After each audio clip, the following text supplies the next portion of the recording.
Welcome to episode 8 of Katanagatari. Last time we had Shichika versus Nanami, and now they are apparently finally going back to Owari, so we'll see if that actually happens. It was supposed to happen before, and it didn't. So, got the timer and subtitles if you want to follow along that way, or you can pull up the episode on your own, but we're going to watch the episode and discuss it at the end either way, so let's go. Episode 8 in 3, 2, 1... play. Yanari Shogun's homeland. Alright, Owari. They were supposed to go in episode 6. Were redirected.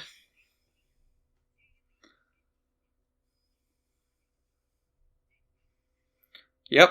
Japan's strongest, Hakuhei Sabi, and then the real strongest, Nanami. We're over halfway. We've got 7. So we'll see what the threats are like from here on out. There's only 4 Maniwa bosses.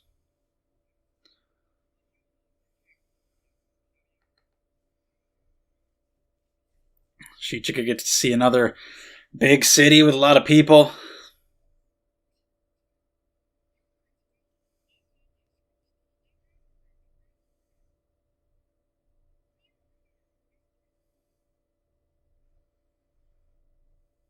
What is it? You impressed by the size of the mansions? Yeah, it's pretty good. That's a nice one. That stands out. Oh, he's making fun of it. I'm pretty sure that's where you're going. Yeah, he thinks it's tacky. He doesn't like it at all. Wow. When Shichika makes fun of your taste, that's when you know you fucked up. Me. Yep. Classic. This... Is this a different opening? Yeah, she's got the short hair now. You don't usually get 2 openings in a 12-episode show. Usually stays the same the whole time. Interesting. Okay. So anyway, while this new OP is playing, let me just say that if you enjoy these videos, subscribe to the channel, because we got a new episode every Wednesday, in addition to all the other videos that I put out every single day of the week. And if you want to chat about these shows or about anything at all, check out the Twitter and the Discord. And if you want to support the channel and my ability to continue making these videos, and also be able to get the videos a week in advance, check out the Patreon. Those links are in the description down below. So, yeah, that out of the way. This new opening. It's interesting. Does that lady have a sword in her hair?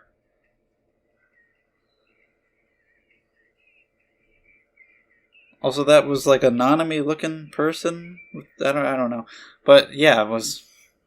My hair is one of Kiki Shikizaki's possessed.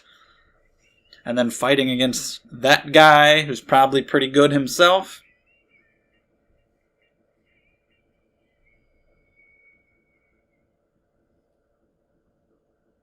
Alright, Bito Kanzashi.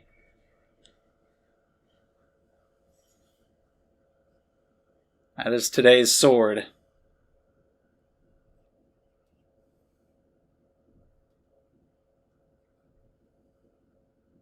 So that includes him. Would they count that?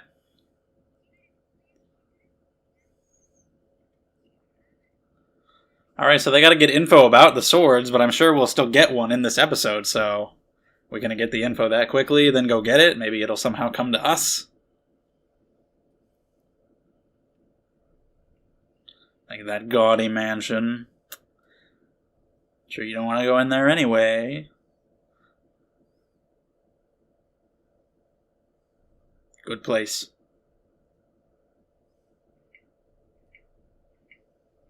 Fancy. Highly decorated.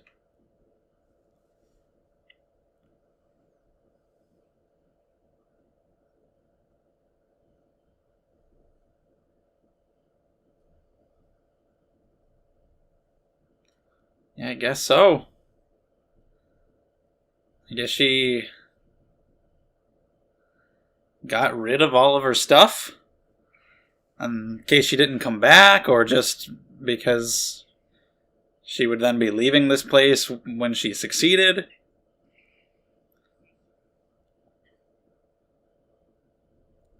So the outside's just quite different from the inside. Emon Zaimon.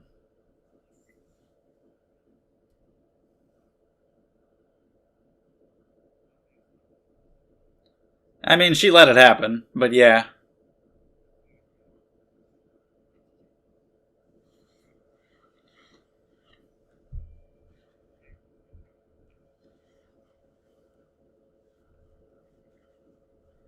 So what are you here for? I like sneaking up on people.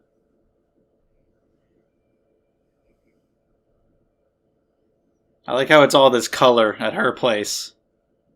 Then just like a black and white behind it. Matches Togame's aesthetic with all the stuff she wears.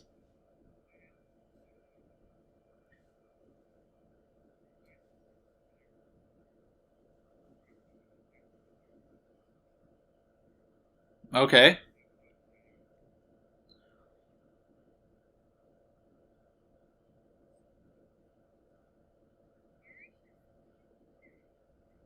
Telling her what happened. Ah, nice. Relatable. No, I got like a thing back home. I can't stay long.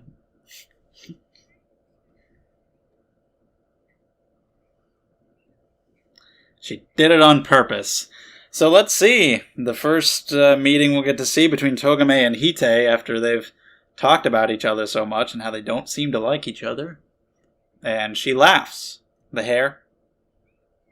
Is she laughing at her hair? Or at Shichika? Nothing. Nothing. It's fine.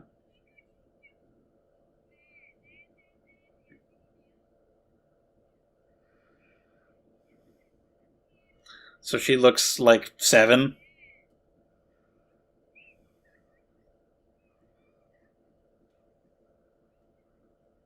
You having fun?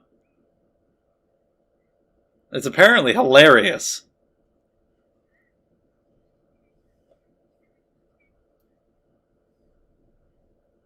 Very easily entertained. That's the big question that you have.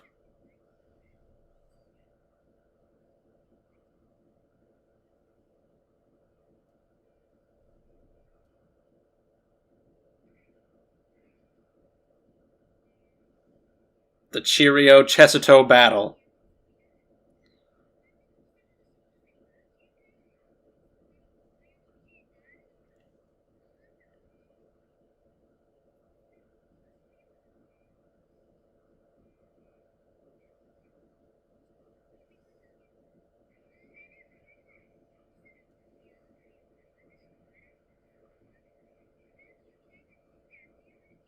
Alright, standing up to her.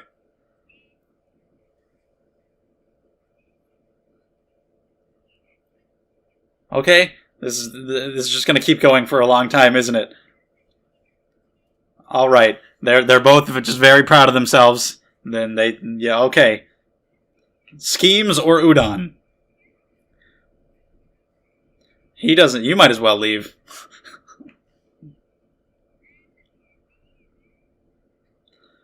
Oh shit! She went there.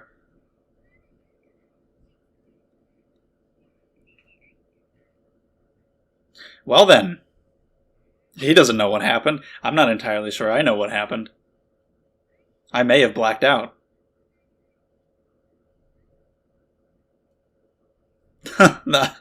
Yeah. It is. How's it going?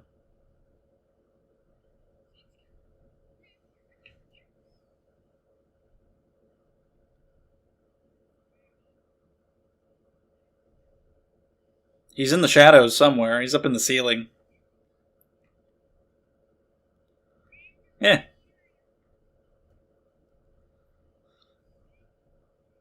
So you cover it up. I wonder if we'll ever see it. Probably just a normal face.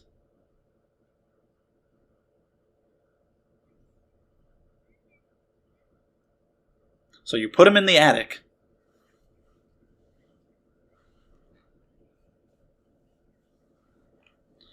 Well, you did make him get new clothes.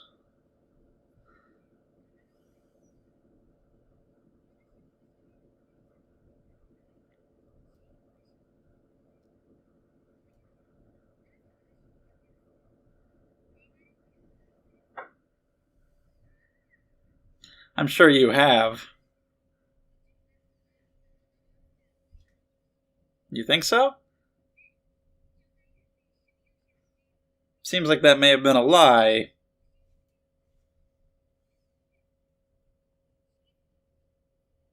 What about him? No?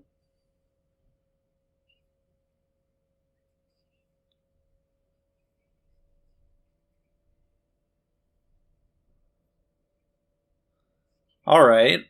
Is that one of the places, or the place, where he made the swords?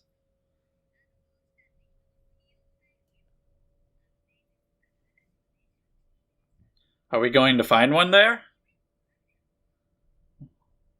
What is that?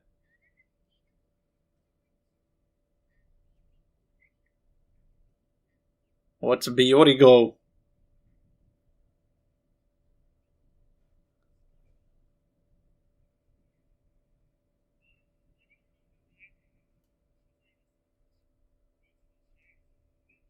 Okay, that was one of the places that they said. So this, whatever it is protecting one of the swords, which is at his workshop. That'll be cool to see his place. Maybe we'll learn something about him, see what this sword is, and whatever this Biorigo is. Is that one of them? Because one of them, it showed, like in episode 1, the silhouettes, they look like guns. Is that one of them?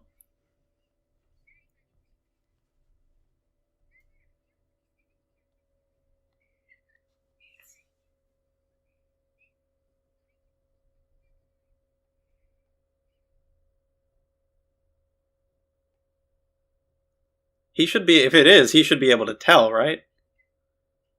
Is he? Is that what he just noticed? Maybe. She was like, oh, he could never collect swords, and Emon Zaimon smiled, as if maybe he already did. Alright, so we've got them in one place, 4 other swords for Maniwa. They'll probably die.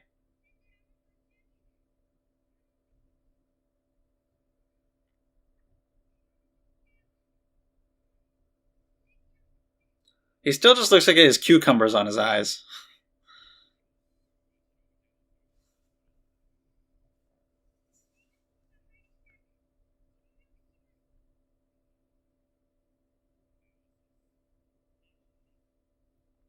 Well, that was quick. He's a turtle, but he's a fast boy. So he's going after this other sword. Is he going to encounter him? No, he's with them.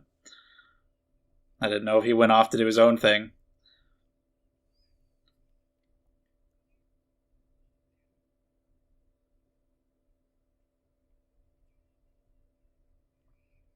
Not right now, not when he's here.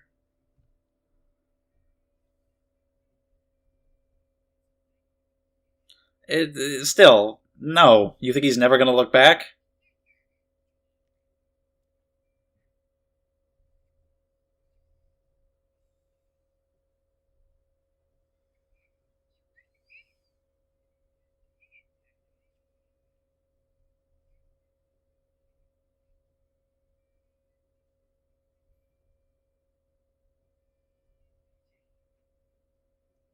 And he's looking. Hi.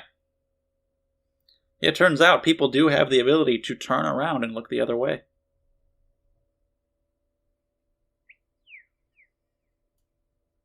Okay. And she's walking again.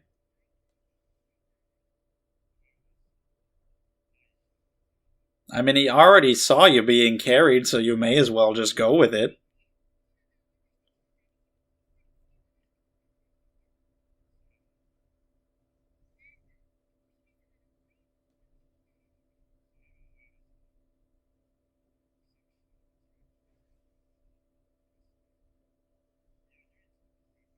Oh, well. This is the place.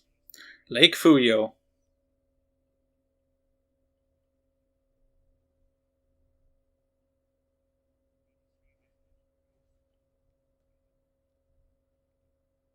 And he's gone. It's up to them.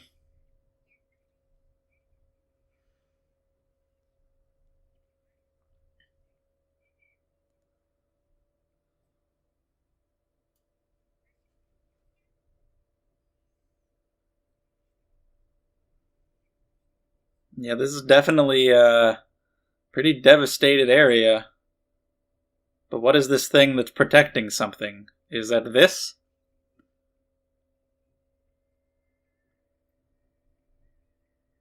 It sounds like moving gears. Is it a robot? Did he create a robot to protect the sword, or the robot is the sword?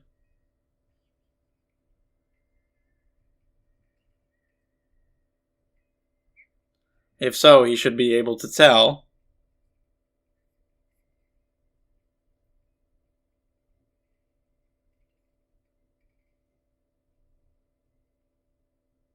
It heard a noise. Kept going. Rat! You might be done, little buddy. You might die here today.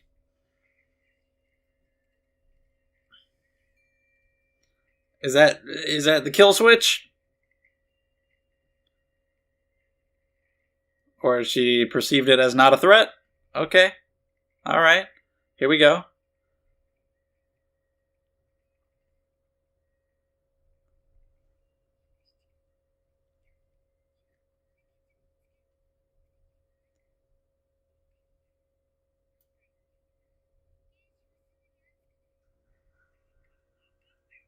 Huh.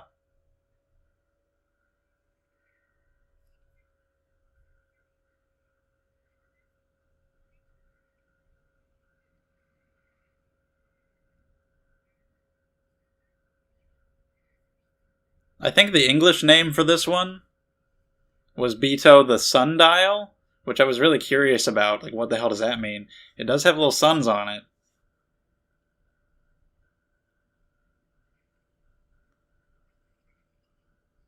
Hello. That's bad. That means attack.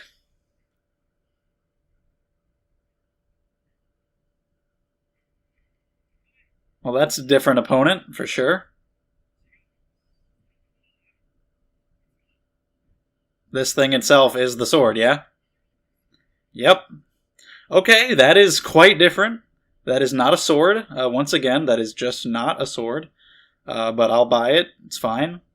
Changes up the formula, which the show does a pretty good job with for having an inherently repetitive structure. Does a good job. Armor, heavy sword, the little Bita, now this thing. It does a good job of keeping things fresh with the swords and their users, where this time the sword is its own user. Soda? Which kind? I like Mountain Dew. Alright, Turtle Man, I think you might die here, because that's just kind of what the Maniwa does most of the time.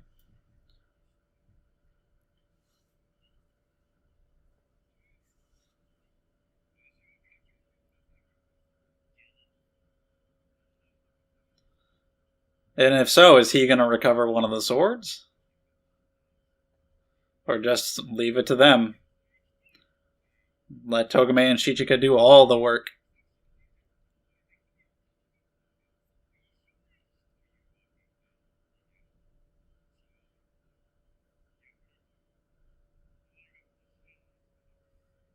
Yeah, that's right.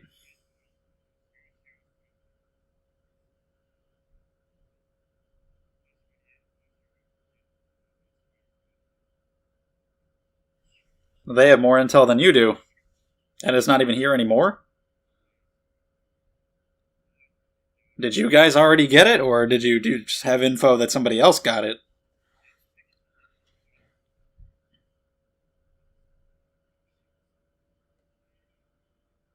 Me neither. Yeah, I saw that coming, though. Alright, what does the turtle do? Oh, really?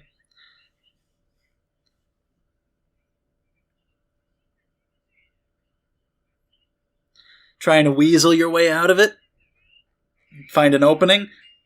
Whoa, what is that exactly? It's he's a fencer. His rapier.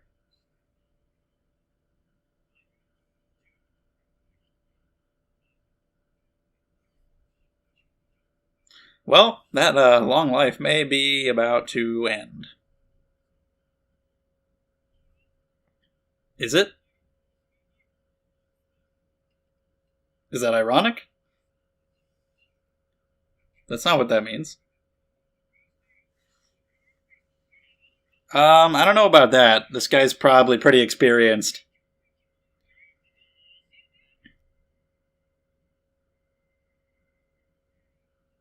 And we'll find out later.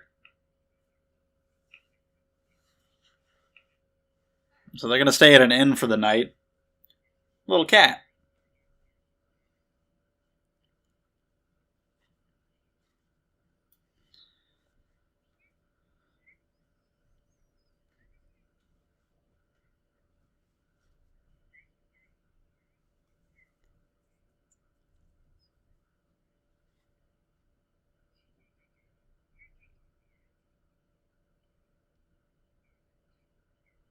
Just plate.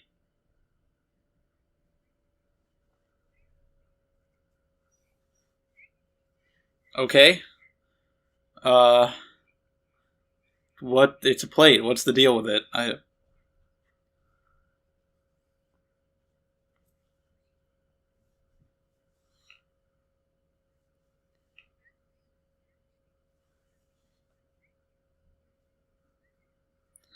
Hide it in a place people wouldn't think to look. People wouldn't think you'd use it for something like that. I guess that's probably going to tie into the blade that they go after.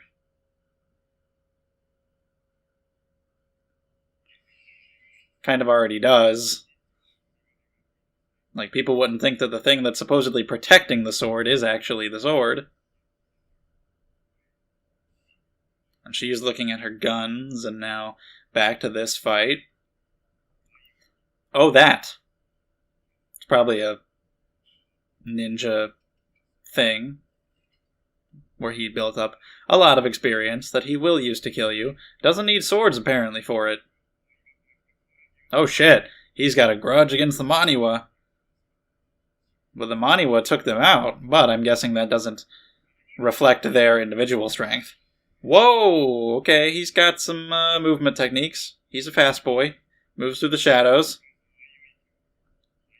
Rear trickery fist. That sounds really awfully sexual. Rear trickery fist? Sounds like a bad time.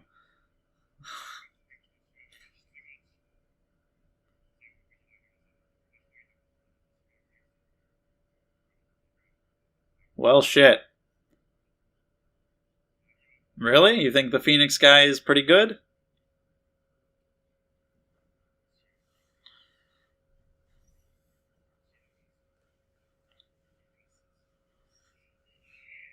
You're done, Turtle. Bye. That's it. So he didn't even have, like, any cool abilities. He just used a sword. He just was a fencer. He didn't have, like, ninpo. He was just a lame-ass turtle. Well, bye. I guess you're dead. 3 left.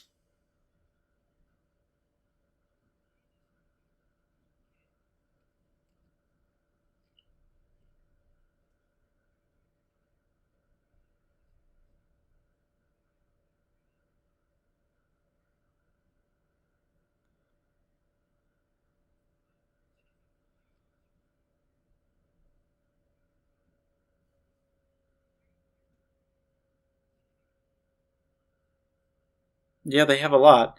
Make them whatever you want. Get creative. Yeah, exactly.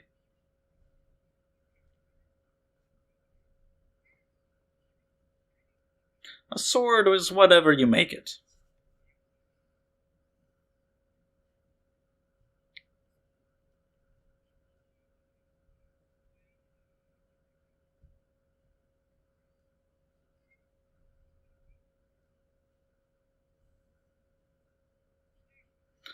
Through all this, you didn't even know, like, that?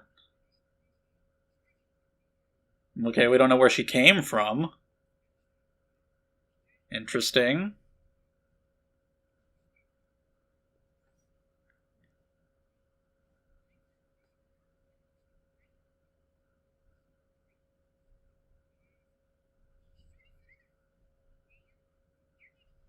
Jealous?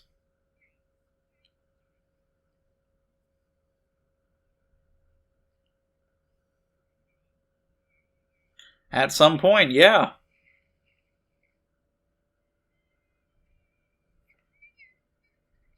It's okay. You can calm down. I don't think it's that. Not like that. He's got to have info on a person who's opposing you.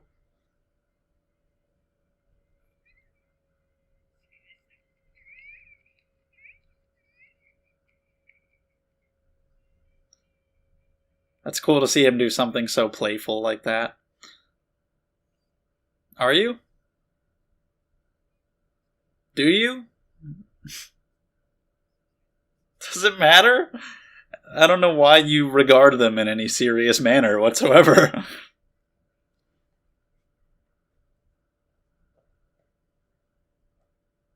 Maybe the Maniwa, they're the underdog. Maybe in the final episode they'll come from behind and win it all. But I'm thinking no. Apparently Ho-Oh is pretty good.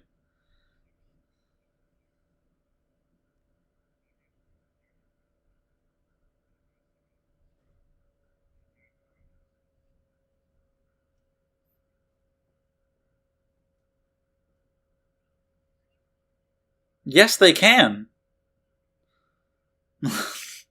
They can be taken very lightly.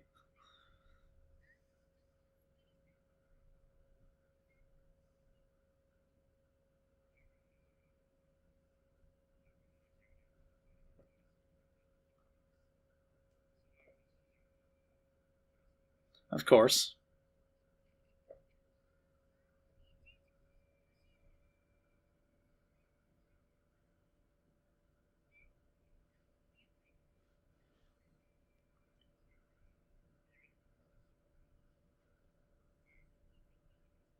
So they know that too.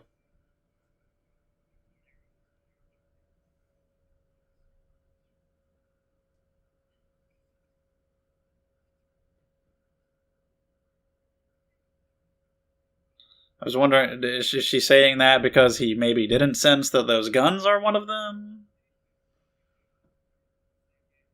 No, she knows.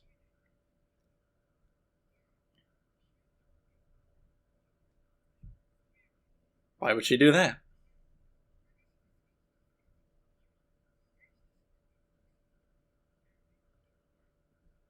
So you gotta find, like, the off switch. You can't destroy it.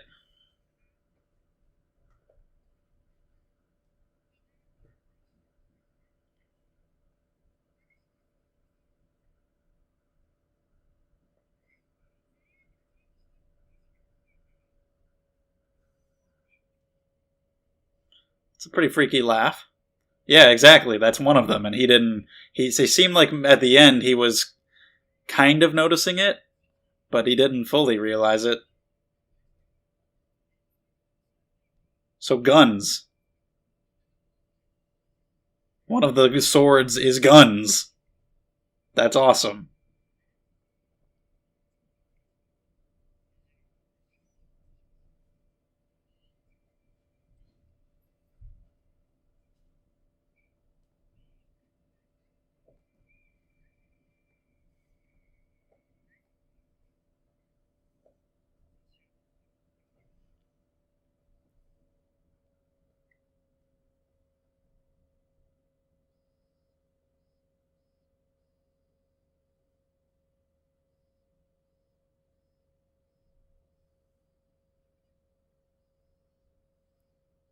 Need the shade.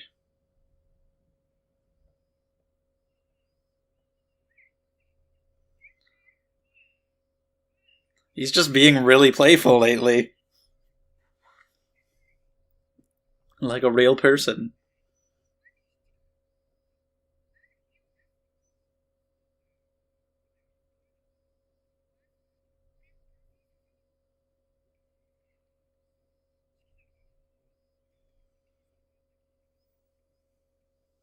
I don't know if we'll get to that in this episode. Maybe we'll see the workshop next time, and it'll give us leads to the other swords, or information. No.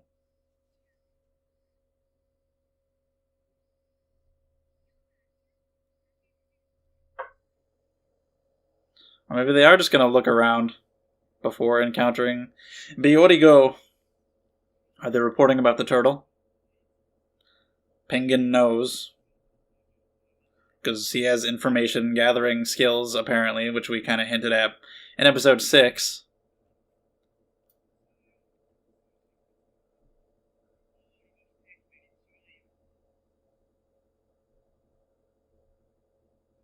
They know what happened and they know who did it.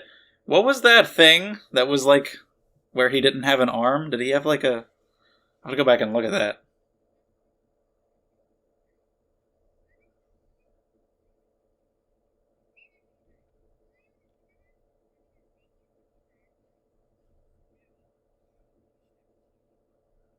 That's true.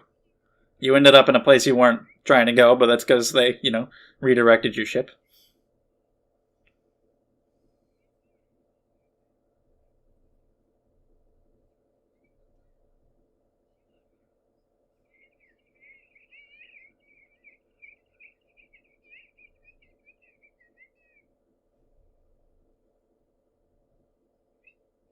Okay.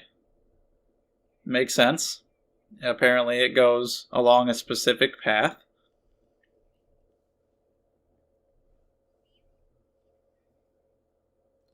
Maybe it's charged by the sun. I don't know. I doubt it. But...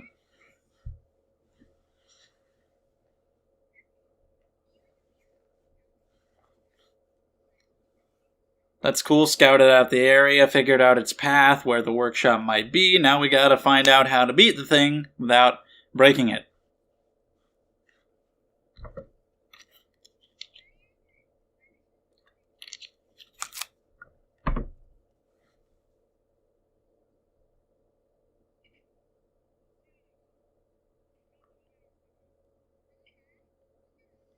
See if it just falls into the pit.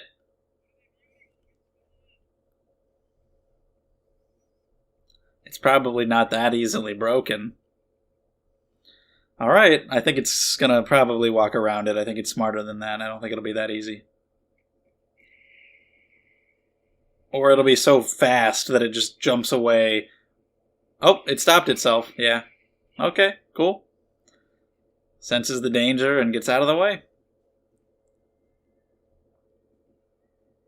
And then it stops in the sun. Maybe it is. Maybe it is solar powered.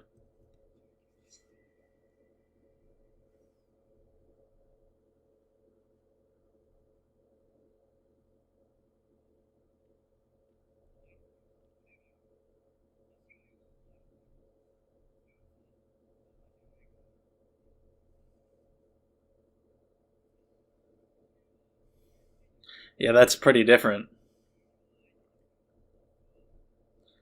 That's more limbs you have to keep track of.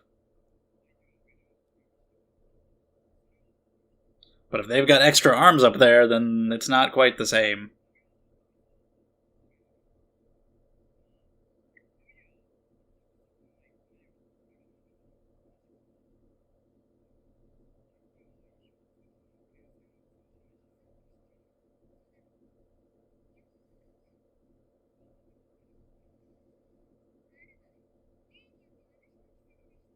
That would be helpful, yeah, if you could come up with something. That was one try. We can try again.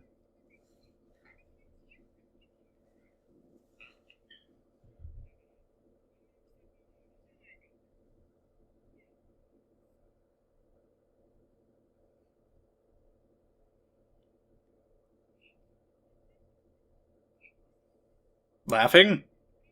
What's going on? Huh! What?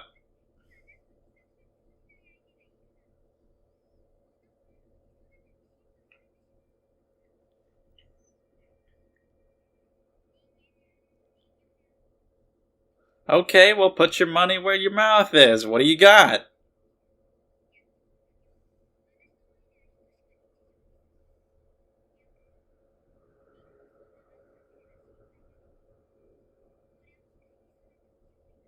Please do. Well, then,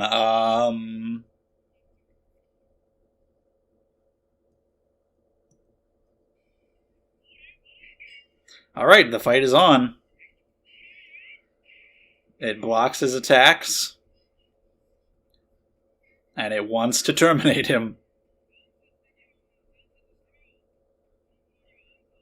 You'll be torn into pieces. Oh, well, you can't do that, though.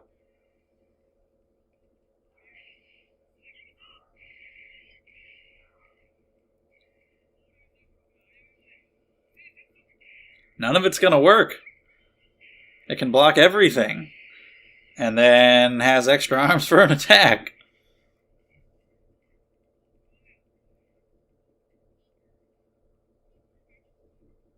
Alright, striking is part of the plan, even though it doesn't seem to work. Definitely can't throw it.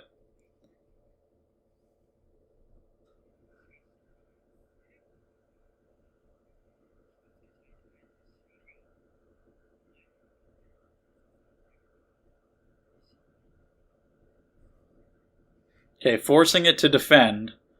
To what ends? To tire it out and make it run out of power? It is like a very overcast day. Maybe that's intentional, because there's not a lot of sunlight. Well, goddamn.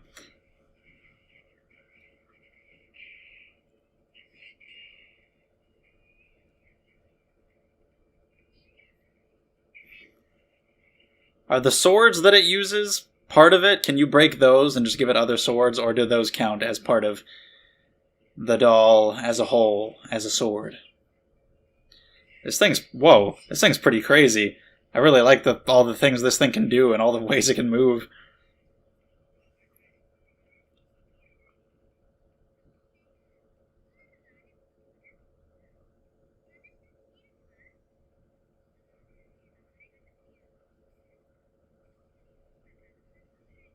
I like the design of it a lot and its movements. Well, that's good. Studying those, figuring out what it can do. Making sure he knows it.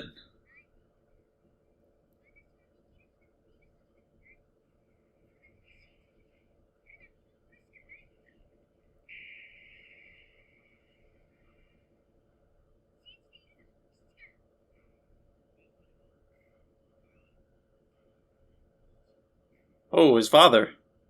Madara Uchiha.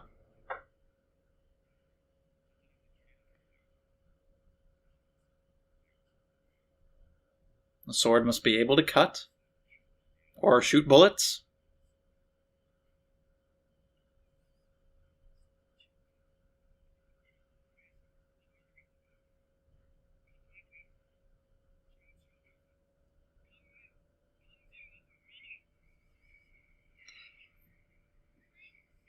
Whoa.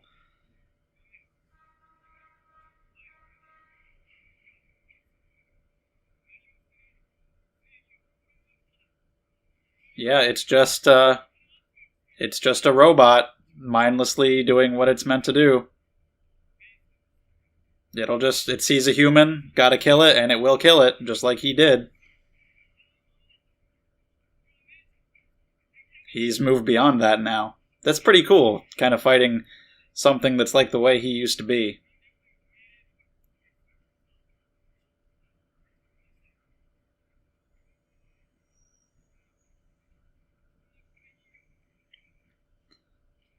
We'll see how he defeats it.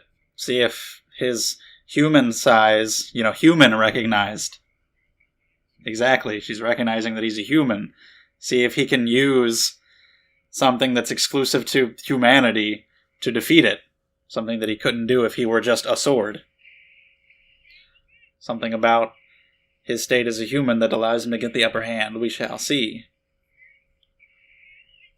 It's going on for quite a while. This is a prolonged battle, and I really like all the movements. It's much more animated than last time, where it's just like the blurry arm attacks. He's getting sweaty. This is taking its toll. He's not getting hurt, it's just lasting a long time.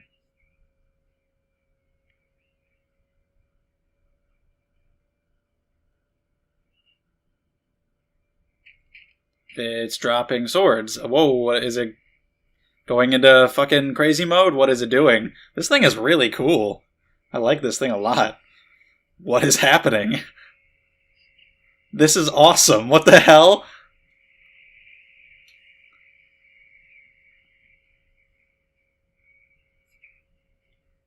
There it goes.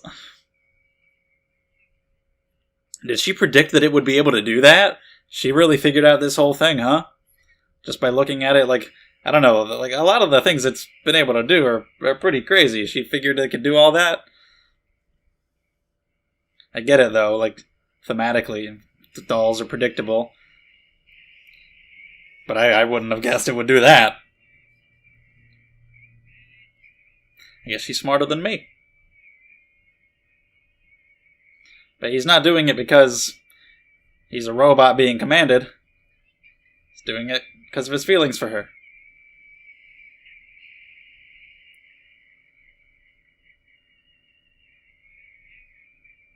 Because I want to.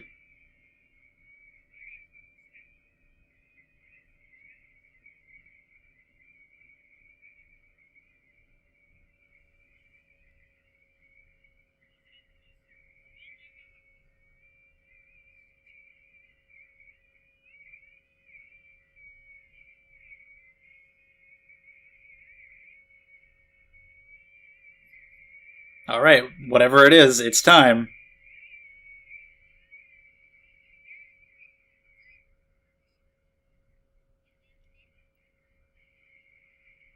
So yeah, it was about just being a battle of attrition, just wearing it out.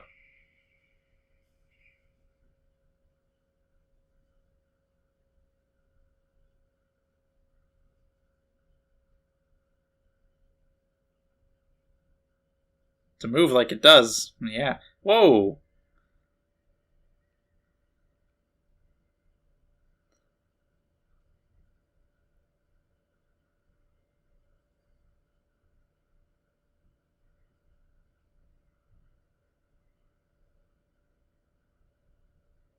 So I'm assuming it was solar powered, yeah? That seems to be what they're going for. Yeah.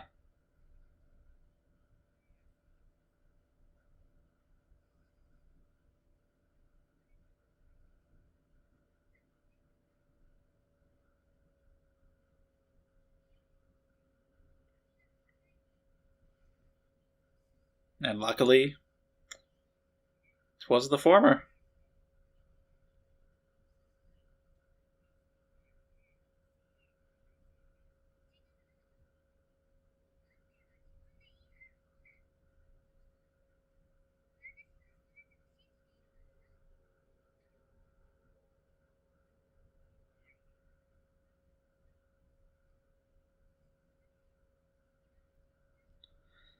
Yeah, I guess. Just in case.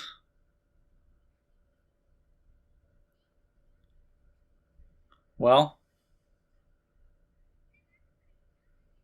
that's like what he used to be like himself, though, you know? Can't empathize with this, then so you can't empathize with the way he was before.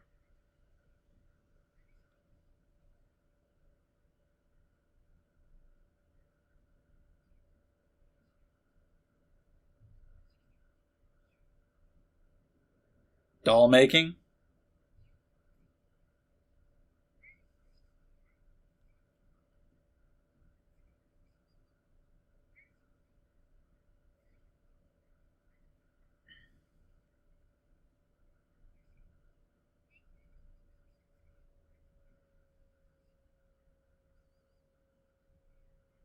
Yeah, it did.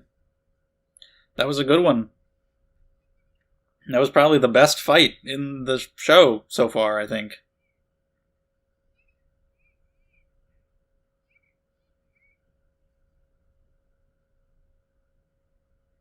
So there we go, number 8. Really? Is it funny? I don't either.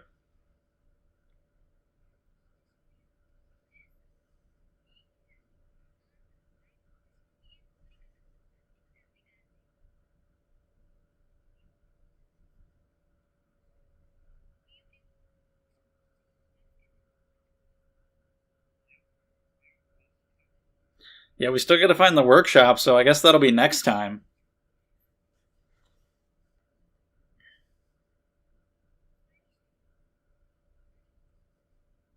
I would hope so.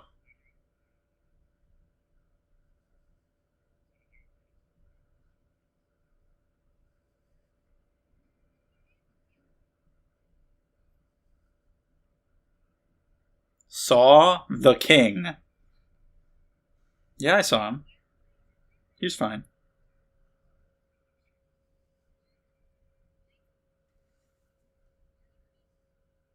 They're irrelevant.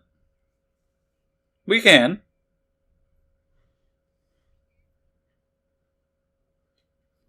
That's it, just 3.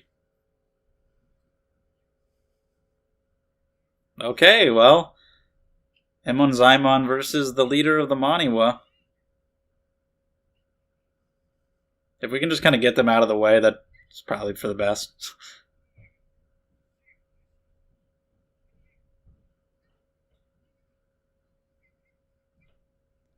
Yeah, but I mean, who knows what it could be? I don't throw it away.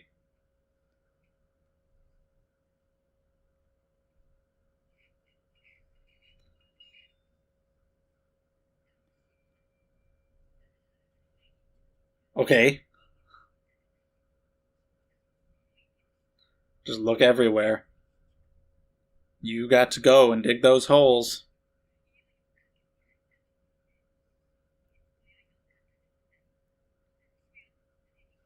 Well, there we have number 8. Is this a different ending song? Never paid much attention to the ending, really. It's always just been the visual of them sitting there together, which is obviously different now because she has short hair, but it might be a different song. But yeah, let's talk about the episode. Alright, episode 8, we finally make it to Owari after some detours, and we encounter what is probably my favorite sword so far, with my favorite fight so far, which is really good. As for the books, I'm on book 5 right now. The only thing I want to say about that is actually about the ending of book 4 in the afterword, when Nisio Isin can just kind of talk about whatever he wants. He talks about April Fool's Day. And I never made that connection that, yeah, these were released monthly, so book 4 and episode 4, they came out in April. Don't know what day, the books or the episodes, if they're the beginning of the month, the end, or whatever, but either way, yeah, I never thought about that, but I guess that was the April Fool's joke. We're on episode 8 now, and I'm still talking about 4, because, you know, it was pretty impactful with the masterful troll that it was. Yeah, April Fools, I guess. I just have to imagine his editors, when he took that to them, were they like, no? Or did they think it was funny? I don't know how much he had already written at the time, how much clout he had as an author, but it's just still funny to think back on. Anyway, in this episode, we finally get to Owari and Togame's house. And it's pretty nice to see. It matches. It's gaudy and tacky, and with all the clothes, all the layers that she wears, it's nice. I like the color of it compared to the Owari, you know, the castle in the background where the shogun is and everything that's just kind of bland and black and white, despite the fact that her house has nothing in it because of her preparations for her journey, but on the outside, it looks very nice. And this episode was great with the sword, the fight, and Shichika's growth all wrapped together really nicely. Throughout the episode, it was really fun watching Shichika because he has changed so much. It's been a gradual, him just becoming more human and growing closer to Togame, but the jump from 7 to 8 was one of the biggest ones yet, because now all of a sudden in this episode he's being like so much more playful and just like a friend or a significant other would be so often throughout the episode. Like every time he did something like that, I was like, damn, Shichika, I just wasn't expecting this kind of thing from you. Like making fun of her house, tickling her, or blocking her, like the sunlight when she was trying to write the map or whatever. And we get some close stuff from her too, showing how close she is to him, with her being jealous when he's talking about Hite or telling him to hug her, or the great line like, oh, I won't even let you sleep tonight. It wasn't that, but still, great line regardless. But yeah, him just showing all of this humanity and like genuinely acting like a couple. She wasn't hitting him and saying cheerio. He wasn't being a totally weird robot. They were acting really genuine, like an actual couple, you know, especially from him. All of these playful things that he was doing, and it was cool. It was nice seeing that growth. It was fun to watch, and that really ties in with the sword and the fight. The sword being this robot, this doll, which is really cool. I like that. I like that we sometimes get some variety in the swords. Some of them are pretty uninteresting, like the first couple we had, or the one that's just heavy. I liked that one just because of the situation and the person using it and everything, but sometimes you get a little bit of a variety, like a big set of armor, or this. And, with episode 3, with 1,000 swords, it wasn't a sword, and what it was just kind of lame. It was like, oh, they're just a bunch of swords. Okay, but the armor wasn't a sword, but it's cool, and this isn't a sword, but it's cool. So as long as the trade-off as long as you're trading off for something good, then whatever. Call whatever you want a sword. I don't care. A sword is what you make it. If you want to call it a sword, call it a sword. If it gives us a variety of things that help to shake up the formula, which this show has been doing a great job at, with something that has such an inherently repetitive structure. That's just 12 episodes. Each time we go to get one sword, they've done a good enough job. It hasn't been like one maniwa per episode. They've changed that up with just the different structure with the armor. And then you had Konayuki's situation, which was pretty different. And then you had the whole Nanami thing, and now you've got this doll. Enough is different every episode to where it's never boring or too repetitive.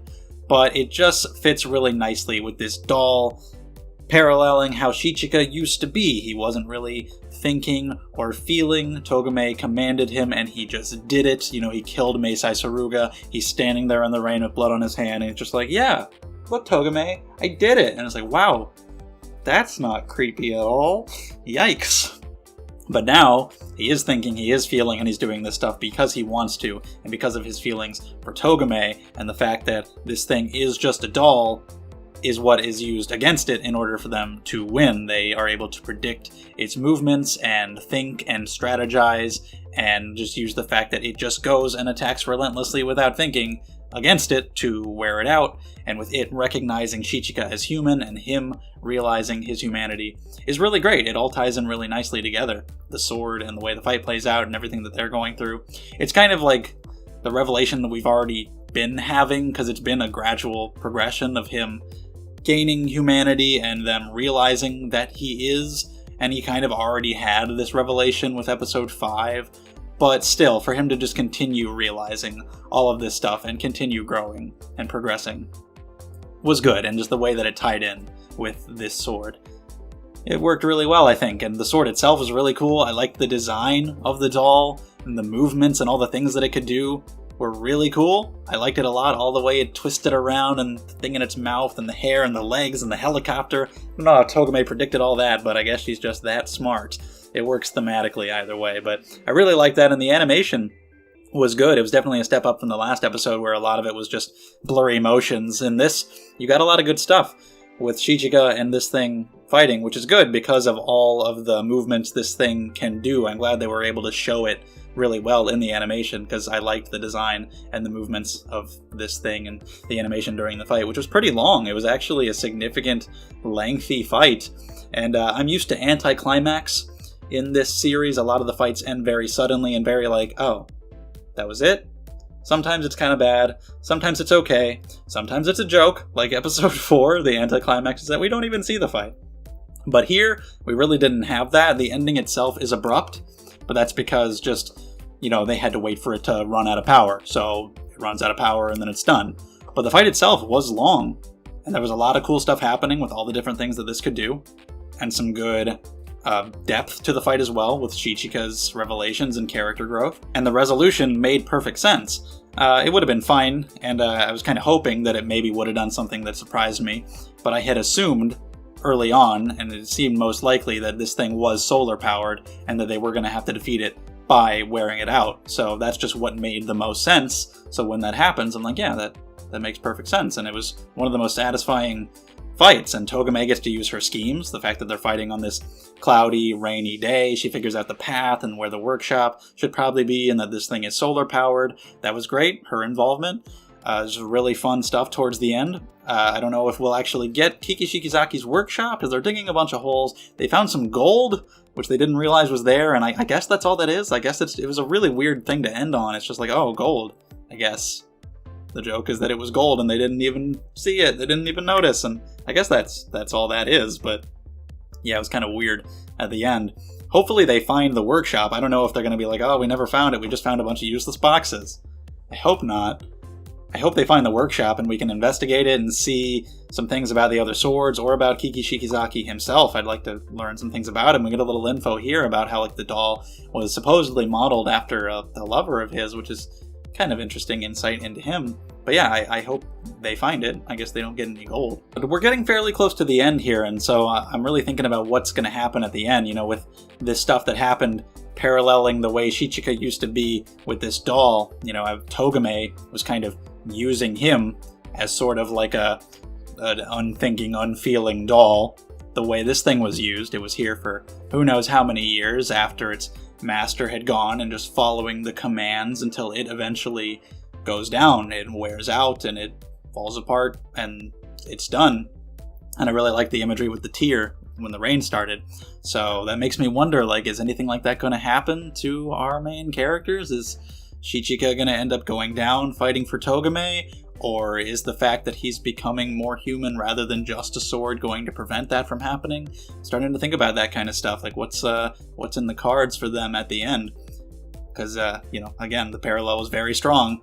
I'm talking about how, yeah, it's a doll, but also a sword. That's where the variety also plays in as well. I like that it's just a variety. We don't have to stick strictly to swords. It makes it interesting.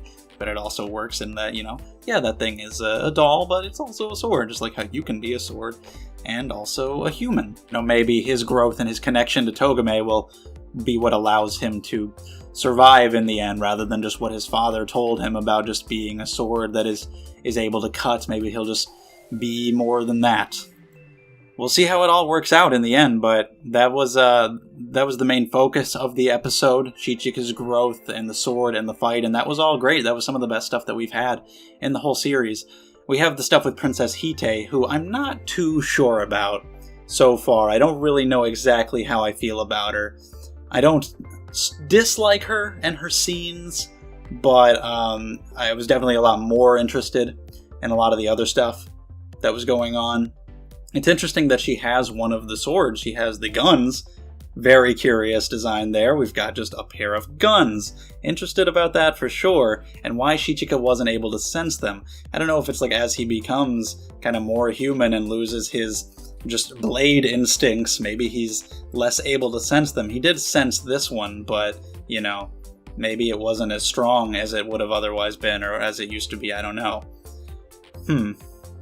Maybe there's just something about it, but he didn't sense it. He kind of hesitated towards the end, but he didn't fully sense it and figure it out. So I don't know why that is. Just this whole conversation between her and Togame, I kind of like the conceit of their relationship. I really like how Togame wanted him to stay behind, so she would have an excuse to leave and go back to him. That kind of thing, how she just doesn't want to talk to her. And this girl is just, it's so hilarious. The Togame guy has short hair now, and just them confronting each other and saying all this weird shit where Shichika's reaction was pretty perfect. His just bewilderment, because I was in the same state, and yeah, we're really in his eyes at that point. And her standing up to Hite despite the height difference. Since I'm reading book 5 right now, that was a pretty big thing too. They put emphasis on that. Even though Asakura was twice her height, she stood her ground and acted as if she was still the one looking down despite having to look so far up. So that's pretty cool that she can behave that way despite being so small. But yeah, the banter between them, the way she treats Emonzaimon, and how she always kind of says he's boring and kind of insults him, and he was being fairly robotic and fairly like he's just being used by her.